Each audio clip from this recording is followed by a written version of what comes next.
اب ایک صاحب ہیں پاکستان میں مرزا انجینئر 10x10 کے کمرے میں بیٹھتے ہیں بھائی صاحب, اور بیٹھ کر بھائی صاحب بولا میں نے, کوئی بھائی صاحب نہ سمجھ لیں,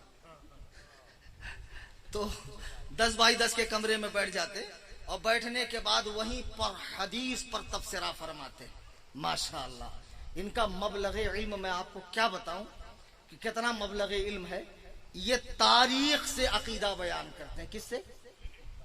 نہیں سمجھے؟ تاریخ سے نہیں, تاریخ تو ہے ہی ہے یہ اندھیرا, تاریخ سے عقیدہ بیان کرتے. ایک نقطہ کان کھول کے سن لو, یہ مرزا پلمبر جیسے لوگ, اب تو اللہ کے نبی نے فرمایا نا قرب قیامت رؤوسن جخال فسئلوا فافتوا بغیر. مجھے بڑا افسوس ہوتا ہے, خدا کی قسم ہر آدمی کو اپنی اوقات میں رہنا چاہیے. کچھ پیر صاحبان جو عالم نہیں ہیں ان کے سامنے بڑے بڑے علماء بیٹھے ہیں, وہ مریدین کو مسئلہ بتاتے ہیں. کچھ شاعر صاحبان بھی مسئلہ بتاتے ہیں, علماء کی ناقدری ہو.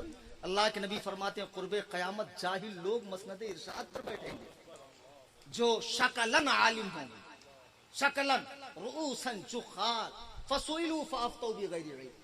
لوگ ان سے مسئلہ پوچھیں گے اور بغیر علم کے وہ جواب بھی دیں گے. ضلوا واضلوا, وہ خود بھی گمراہ ہوں گے, لوگوں کو بھی گمراہ کریں. قیامت کے قریب اللہ علماء کو اٹھائے گا تو جوہلا مسند ارشاد پر بیٹھیں گے.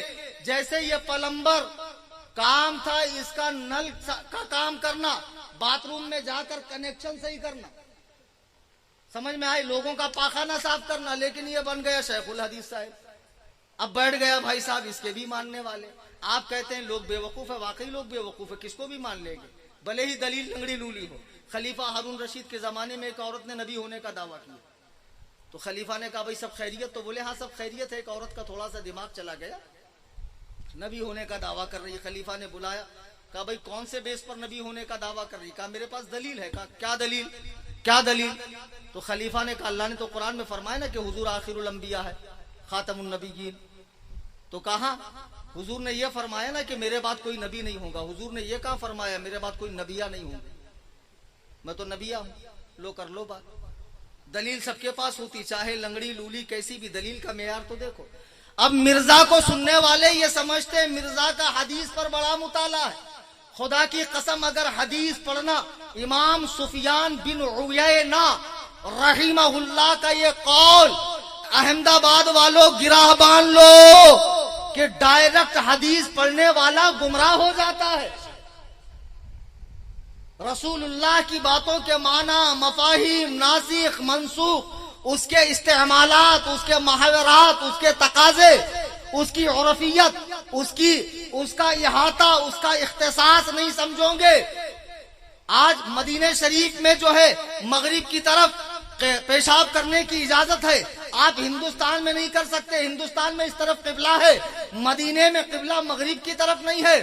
اب کوئی علامہ فہامہ جو سعودیہ سے بھوجپوری عربی سیکھ کر آئے, یہ جھاپک جھوا داڑا رکھ کر اور موتنے لگے قبلے کی طرف اور کہے کہ ابو داؤد کی حدیث ہے کہ اللہ کے نبی نے اجازت دی ہے کہ تم قبلے کی طرف موت سکتے ہو. اب ایک جاہل, یہ اجازت اہل مدینہ کے لیے خاص ہے. حدیث سمجھنا بازیچہ اطفال ہے, جس کو دیکھو چوک درس دے رہا ہے, حدیث لے کر حدیث میں آتا ہے, حدیث میں لکھا ہے. ابے بے وقوف بیدال کے بودم چغت البخارا, حدیث پڑھنا اتنا آسان ہے. ہم بے وقوف ہے, ہم نے مدرسے میں جا کے 8 سال کا درس نظامی پڑھا. سن لو, اور جتنے بقرات یہاں بیٹھے ہوئے ہیں, بقراتوں کی کچھ کمی نہیں ہے, بہت سے بقرات. ہم نے 8 سال عالم کورس پڑھا, تب جا کر ہمارے ہاتھ میں الجامع الصحیح المسند المختصر من امور رسول اللہ صلی اللہ علیہ وسلم وسننہ وایامہ, یہ نام ہے بخاری کا صحیح. اب کسی غیر مقلد کو پوچھو بخاری کرتا ہے تو اس کے 7 طبق روشن ہو جائیں گے, اس کو حیضہ آ جائیں گا. بخاری کا اتنا بڑا نام ہے, واقعی یہ نام ہے بخاری کا. اب ہر کوئی حدیث پڑھ رہا ہے. اللہ کے نبی فرماتے ہیں جو میری طرف جھوٹ منسوب کرے اس کو چاہیے اپنا ٹھکانہ جہنم میں بنا لے۔ حضرت ابو بکر بارگاہ نبوت کے سب سے قریب ترین شخص ہے، انبیاء کے بعد جنوں انس کے اندر اور ملک میں سب سے افضل ہے حضرت ابو بکر صدیق۔ آپ نے اپنا احادیث کا مجموعہ نظر آتش کر دیا، آگ لگا دی کہ اللہ کے نبی کا فرمایا ہوا ٹھیک ہے، مجھے اپنی سماعت پر یقین نہیں ہے۔ اگر میں کہوں نبی نے یہ فرمایا اور اگر وہ بات نبی نے نہ کہی ہو تو ابو بکر اپنا ٹھکانہ جہنم میں نہیں بنانا چاہتا ہے۔ آج لوگ کھڑے ہو کر کہتے ہیں حدیث میں ہے۔ تمہیں پتا بھی ہے حدیث کا مطلب کیا ہے؟ حدیث مطلب اللہ کے رسول کی بات۔ آپ یوں کہو نا حدیث کا مفہوم ہے، حدیث کا خلاصہ ہے، حدیث کا نچوڑ ہے، یہ کہہ کر گنجائش ہے ادھر ادھر ہونے کی، اور ڈائریکٹ حدیث کہہ کر اپنی بات کہوں گے تب تو پکڑنے کی گنجائش ہے، پکڑے جاؤں گے۔ اب یہ مرزا انجینئر جو شیخ الحدیث صاحب ہیں، جن کا کام تھا ٹوٹی بنانا، نل بنانا، پائپ لائن درست کرنا اور سنڈاس کی لائن صحیح کرنا، ان کو لوگوں نے جو ہے ان کے دماغ میں بھر دیا ہوا کہ آپ ہیں بہت قابل، آپ تشریف لائیے مسند ارشاد پہ اور بکیے، جتنا آپ بکیں گے۔ پاک و ہند میں بیوقوف لوگ بہت ہیں سننے والے، آپ کا ویوز بڑھانے والے، جیسے طارق جمیل کا بڑھ گیا جو اللہ سے جھاڑو لگواتا ہے، تو یہ ارے تم ہی لوگ ہو جو جا کر ویوز بڑھاتے ہو۔ کیوں بڑھاتے ہو؟ کاہے بڑھاتے ویوز؟ مت دیکھو، جو پیا کو بھائی اختر وہ سہانا راگ ہے، جس سے ناخوش ہو پیا وہ راگنی اچھی نہیں، جانا ہی نہیں ادھر۔ اب یہ صاحب آئے، اب اٹھائے امام حاکم رحمہ اللہ کی کتاب۔ اب امام حاکم کا آخری زمانے میں دماغ کام نہیں کرتا تھا، بہت ساری حدیثیں انہوں نے ایسی لکھی ہے کہ الہی خیر گردانی، جو اس مجلس میں کم سے کم بیان نہیں کر سکتا ہوں، ورنہ آپ کو نہیں معلوم کیا کیا افتاد ٹوٹ پڑیں گے۔ اور اسی طرح تاریخ دمشق ہو گئی، ابن خلدون ہو گئی اور دیگر کتابیں۔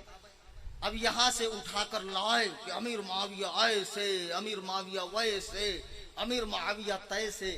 اس بدبخت کو بتا دو کہ جو اہتمام تدوین حدیث میں ہوا ہے، یعنی حدیث کو جمع کرنے کا، اسماء الرجال کا، راویوں کی جانچ پڑتال کا، الفاظ کی صحت کا، وہ اہتمام تاریخ کے جمع کرنے میں ہوا ہے؟ نہیں۔ پھر حدیث پر کتنے طرح کے محدثین حکم لگاتے، سیر اعلام النبلا پڑھ لو، تدریب الراوی پڑھ لو، یہ کتابیں پڑھ لو، آپ کا دماغ روشن ہو جائے گا کہ ایک ایک حدیث پہ کتنی جرحیں ہوتی۔ وہ اہتمام جو حدیث جمع کرنے میں ہے، سب سے پہلے اللہ کی کتاب ذالک الکتاب لا ریب فیہ، اس میں کوئی شک نہیں۔ دوسرے نمبر پہ سرکار کی حدیث، تو حدیث جمع کرنے کے لیے محدثین نے جان جوخم میں ڈالی، ہزاروں میل کا ایک حدیث کے لیے سفر کیا، اور اس کے بعد یہ حدیثیں امت کے سامنے رکھی گئی۔ وہ اہتمام تاریخ میں نہیں ہوا۔ اگر تم تاریخ سے حضرت امیر معاویہ رضی اللہ تعالیٰ عنہ پر عدالت قائم کر رہے ہو، کچہری لگا رہے ہو، اور پھر کہتے ہو وہ باغی تھے، وہ طاغی تھے، وہ لشکر باغیان کے سپہ سالار تھے، اور بدبختو ایسی تاریخ کو چوراہے پر رکھ کر آگ لگا دو، ٹھوکر سے اڑا دو، جو کسی صحابی رسول کی عظمت کو کم کرتی ہو۔ جب میرے نبی نے فرمایا لا تسبوا صحابی، میرے صحابہ کو گالی نہ دو، جب آقا کریم نے زبان اقدس سے مصطفیٰ کریم نے یہ بات فرما دی، وہ زبان جس کو سب کن کی کنجی کہیں، اس کی نافذ حکومت پہ لاکھوں سلام۔ نعرہ تکبیر، نعرہ رسالت، نعرہ رسالت، حضرت امیر معاویہ زندہ باد۔ سبحان اللہ، سبحان اللہ، زندہ باد، زندہ باد۔ اب صحابہ کرام کے بارے میں جب نبی نے فرمایا میرے صحابہ کو گالی نہ دو، اور جہاں میرے صحابہ پہ کو برا بھلا کہا جائے تو ان لوگوں سے کہو تمہارے سر پہ اللہ کی لعنت، اٹھ کے چلے جاؤ۔ اب صحابی کی تعریف حدیث میں موجود، انہیں برا کہنے سے سب کے معنی صرف گالی نہیں ہوتا ہے، ہلکا لفظ بھی سب ہوتا ہے عربی میں، انہیں ہلکا کلمہ بھی نہ کہو۔ اب اگر کوئی مورخ حضرت امیر معاویہ پہ تان کر رہا ہے تو اسے جوتے کے نوک پہ رکھ کے اڑا دو، اس لیے کہ ہم قرآن و سنت کی پیروی کرنے والے ہیں، ہم نے مورخ کا کلمہ نہیں پڑھا ہے۔